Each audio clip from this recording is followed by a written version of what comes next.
All right, this is going to start out kind of like a IMAX movie, with the big sound and everything. 300 million years ago, Arkansas was covered by an ocean.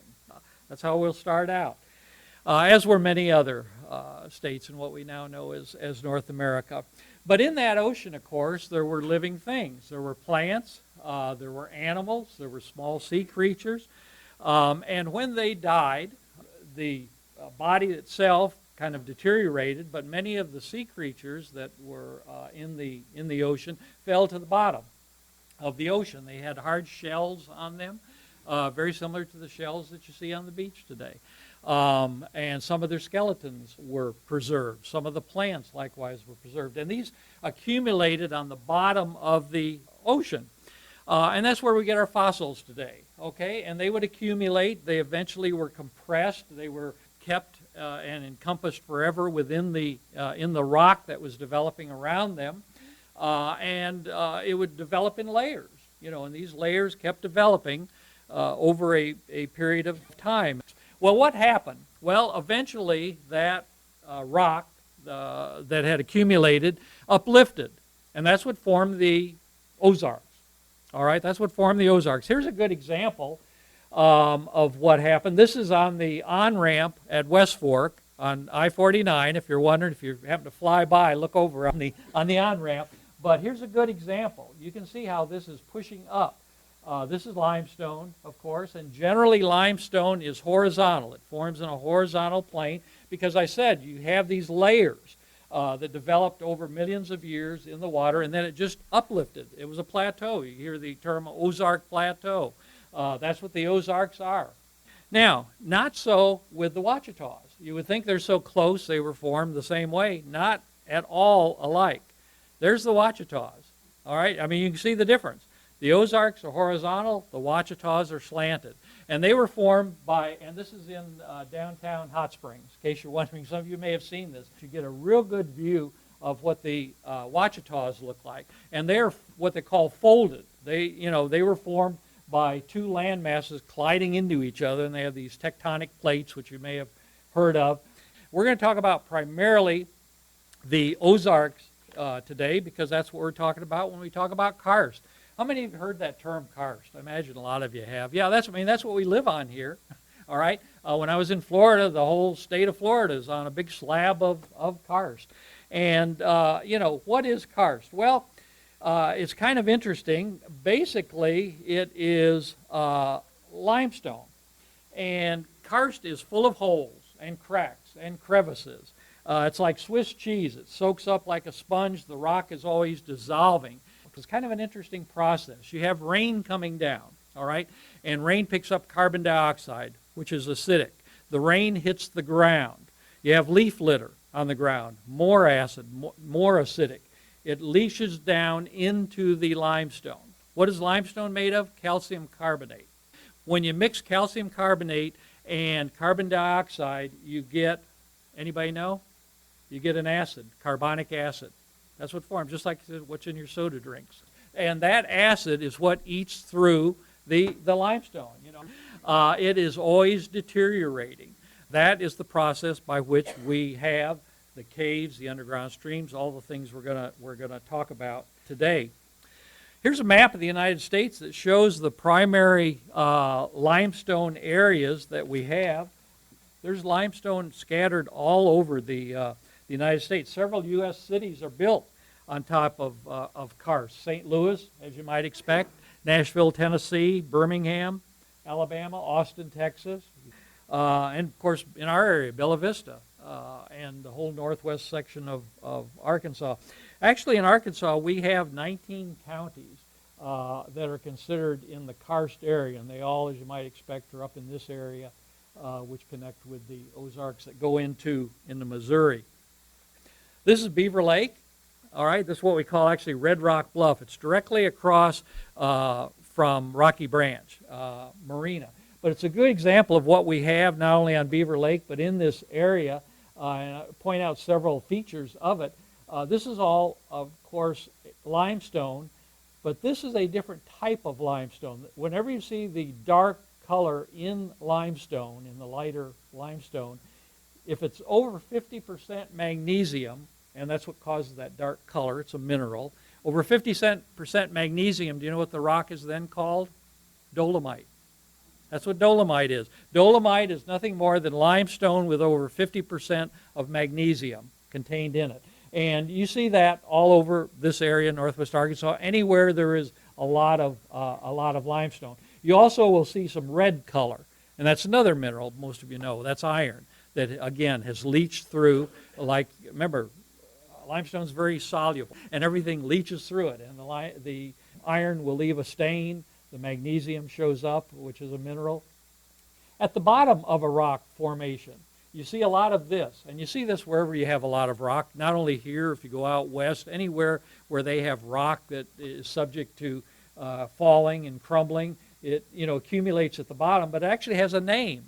And just to share that with you, it's got two names, really. Anybody know what the name of fallen rock that accumulates is? You've probably heard of it. Talus. Somebody said talus. That's one of the names. Anybody know the other name? Scree. S-C-R-E-E. Goat Bluff. Anybody ever been on Goat Bluff? I know we got some people from a Hill and Dale hiking club here out by the Buffalo River. Fantastic place, about 350 feet above the Buffalo River, which you see below, and no railings. It's a little scary getting there. You have to crawl through a hole, actually, to get to this point. This is my son. He and I went out there on a hike. But fascinating place, again, showing the limestone that we have in this area. Anybody know where that is? When I went out there, you couldn't, let's say there was no trespassing, but where I went in, it didn't say no trespassing, so I figured, why not? Now it's been open to people and it's been sold. Anybody know? Dog Patch, yeah, Dog Patch. This is in Dog Patch. I don't know why they constructed this out of line, but it's a neat, sculpture that somebody made out there at Dog Patch, again, out of limestone, showing what can be done.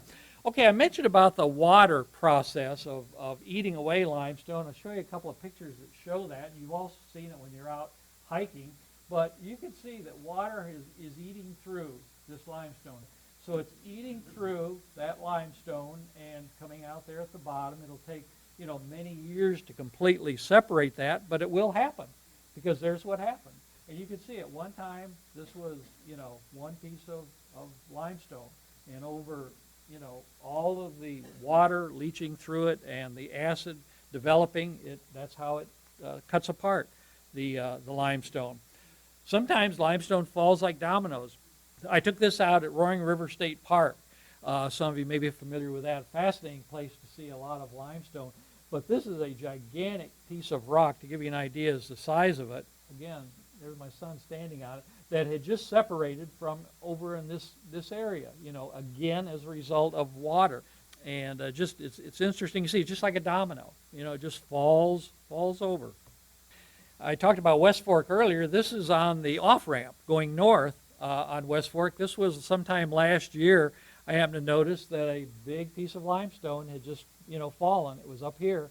And I was lucky enough to be out there just a couple of days afterward. That is newly fallen, and they eventually removed it. And you go out there now, you can't even tell. But that, that of course is what happens. So you need to be careful walking around limestone. Anybody have an idea where this is? That's a hole. It's hard to see. That's a hole eaten completely through that rock by water. That's out at Lost Valley. Okay, down by the waterfall at the end there, depending on the time of year you go. But again, you can see the power of water. They'll eat right through that limestone, and a big enough opening now for somebody to walk right through. Now, a glade area. What is a glade area?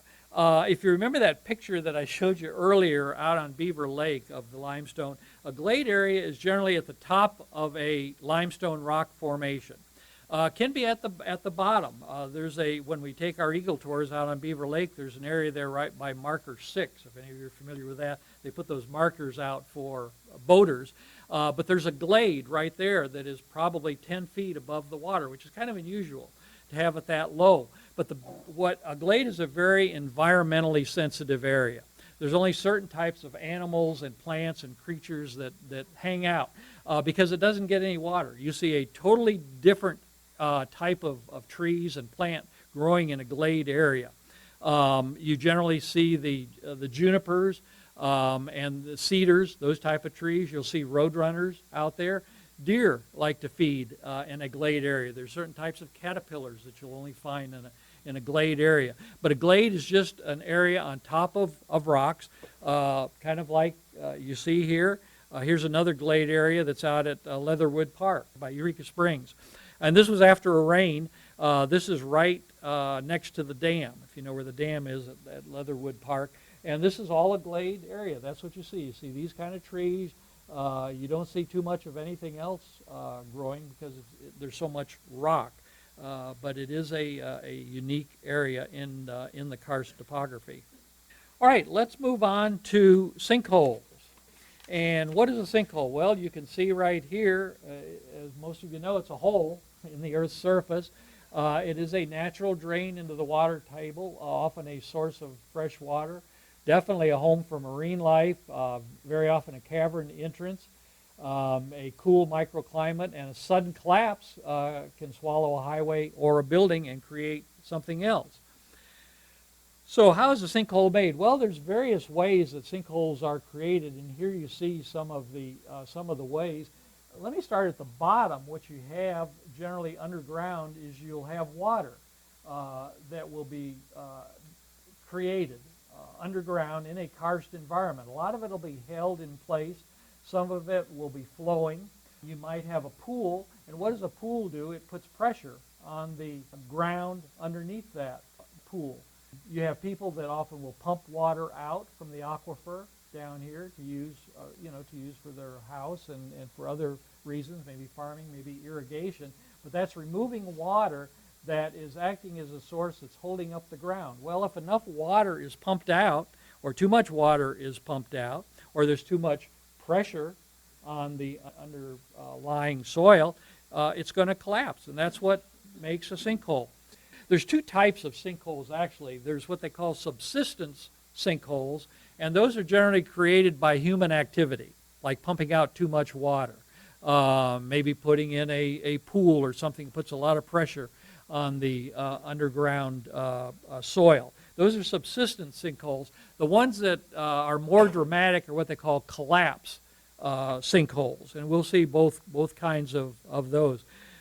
This was a couple of years ago. You may have seen this in the paper. This was in Springtown, where a sinkhole had opened up on this gentleman's property. And you can see it. The water not just stopped here. It went down, quite a ways into the ground. It filled a large pool underneath, and that sometimes is how our caves and caverns and underground springs develop. This is out at Hobbs State Park along the Pigeon Roost Trail. An offshoot of it. There are several sinkholes out there. This one is probably about 25, 30 feet long by maybe 10 feet wide, but that's typically what you see out in that area. Another look at it. This is a different one. This is actually right across the hiking trail from the original one. This is much larger, and you can get an idea of probably how that developed. You see it's at the bottom of a very steep hill there, and when they get a lot of rain, that rain is just washing off down into this area where it's collecting and washing away the underground soil, and a sinkhole is developing. This is at Cave Springs. This is actually on top of Cave Springs. As you know, that area is owned by on top of Cave Springs, owned by the Nature Conservancy, maintained by them. And we were out there doing some cleanup of some invasives, and there's a big sinkhole, and they have covered it over because it's possible, you could see the right time of year, you could be walking along and not realize that sinkhole is there. And it's a fairly deep sinkhole. This picture doesn't do it justice, but you can see in the middle of that sinkhole, it continues down into some sort of a cavern, probably supplying water to the water that is coming out of the cave there at Cave Springs. But it has completely eroded and weathered any rock that was there, and it is just a clear opening. All right, let's talk a little bit about caves, all right? Because caves are as a result, oftentimes, of sinkhole activity, and what type of caves are there? There's more than one type of cave. First of all, the solution cave, which probably we're most familiar with. That's formed in limestone and the dolomite by the action of, as you might suggest or anticipate, slowly moving groundwater. And most of the caves in the world are this type. The lava tunnels, they're formed in lava when the outer layer hardens and the inner layer continues to flow, mainly in Hawaii and those areas, of course, where we have volcanoes, and they drain out through a tube. The sea, probably a lot of you have seen sea caves, they're simply, again, formed by the action of water attacking the rocks. And then a glacier, kind of the same thing as a lava tube, but it's formed by meltwater going through the glacier, and they form tunnels in ice. You know, a lot of people wonder, what is a cave? And there's a lot of definitions of caves. The one I use quite a bit that the U.S. Geological Survey says, and you think about this and it kind of makes sense. It's a rock formation that's large enough that you can stand up in, and you can go back far enough so you can't see any light. That's their definition of a cave, and that's a pretty good definition.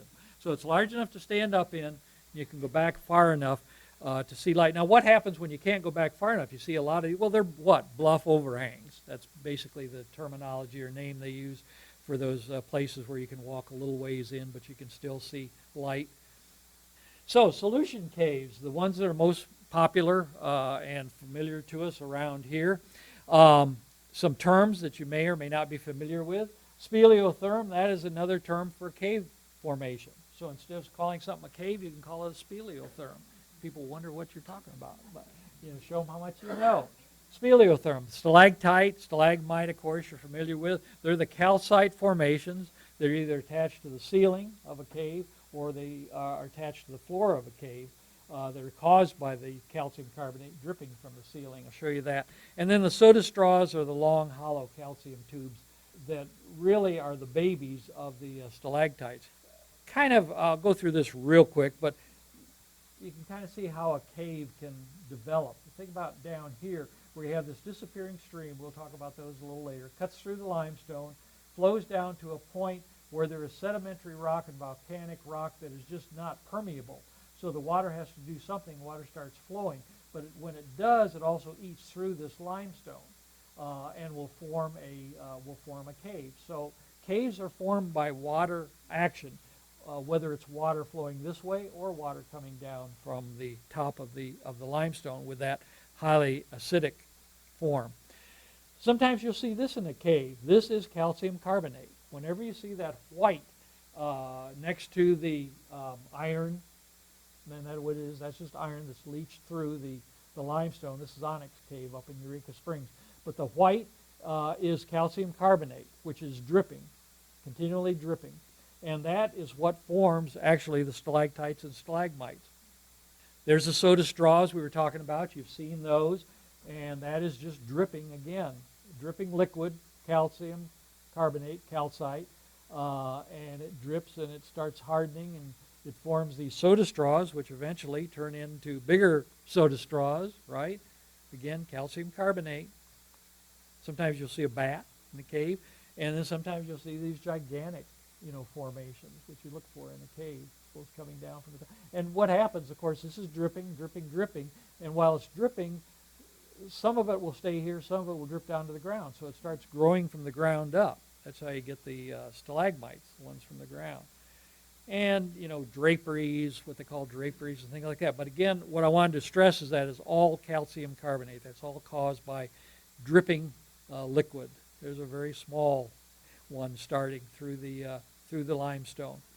And there's one that's starting from the ground up. You can see the calcite or calcium carbonate. It's been caused by dripping from up above, and it's starting to form the stalagmite from the bottom of the cave up to the top. All right, BOXWORK. What is BOXWORK? Have any of you ever seen BOXWORK? There's a cave in Wind Cave in South Dakota that has a lot of BOXWORK. It's fascinating. It's nothing more than limestone. It's kind of honeycomb-shaped fins that's formed when the groundwater carrying the chemicals eats through limestone in a different way than we usually see it eating through. Forms these very pretty formations called BOXWORK. But it is nothing more than dissolved limestone and it leaves, they call them calcite fins. So instead of the dripping, calcite or stalactite, stalagmite, you see it forms this kind of cobweb type formation. We have some out at Blowing Springs. And have you ever been out to Blowing Springs in Bella Vista on the trail out there? Look around on some of that. That's where I took this picture.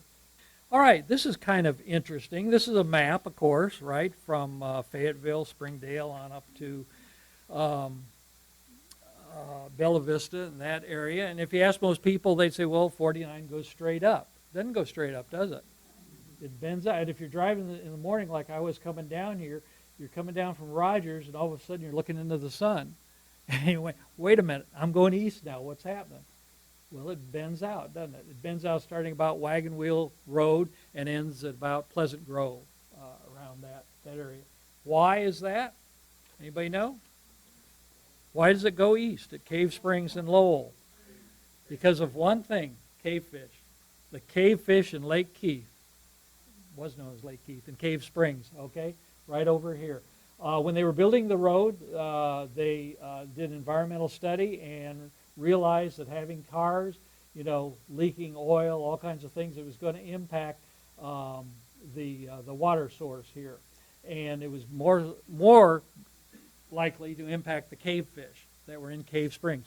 So they just boated out around it, which you have to give them credit for that. All right, this is Cave Springs. Now, these pictures were taken before Cave Springs was changed to the way it is now, with Delia Hawk and her group buying the property, which is just fantastic, that whole project out there. Actually, this water wheel has been taken down. You can still see it, but it's been moved. Really, it was too much to deal with. It couldn't be rebuilt. But this is the water that comes out of the cave in Cave Springs. Remember where I mentioned to you about that sinkhole? Well, that's way up here at the top, back a ways. But this is spring water that comes out of this cave, about 9 million gallons a day, I think it is, or maybe an hour. I'm sorry, not sure which one. There's a lot of water that comes out there, and it formed. This used to be a trout fishing area. They've torn these buildings down now, but that's what that area was, a trout fishing area, and it was called Lake Keith. They've changed it now.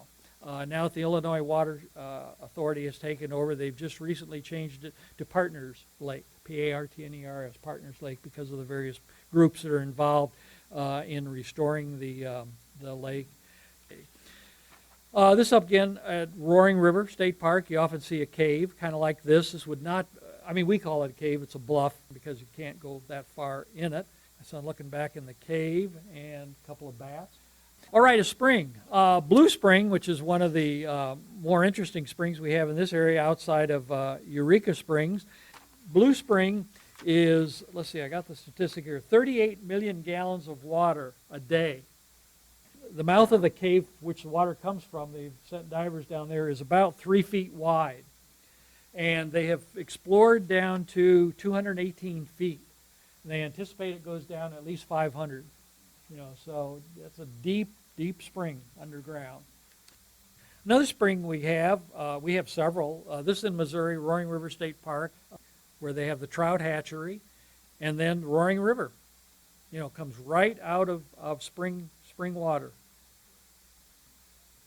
Mammoth Springs. Have you ever been to Mammoth Springs? It's north of Hardy on the Missouri border over on the eastern part of the state. They have a spring there, of course, and there's the spring. It discharges 80 feet below the water surface, 9 million gallons of water per hour. Now remember, that other spring, Blue Spring, I said was, 38 million gallons of water a day. This is 9 million gallons of water. And you can see it is pouring out of there. And it also creates a river, spring river, yeah.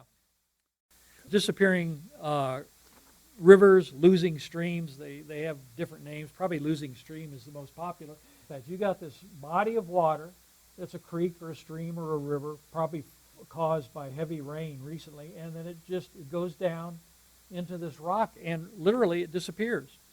Now, we have one near us out at Hobbs State Park, Little CLIFTY Creek, by the Van Winkle historic area. So it completely goes underground for a period of time and then comes out. That's what a losing stream is. And that's the end of the road, right? What do they say? If you can't see the bottom of the road, don't go over it, you know? That's what can happen.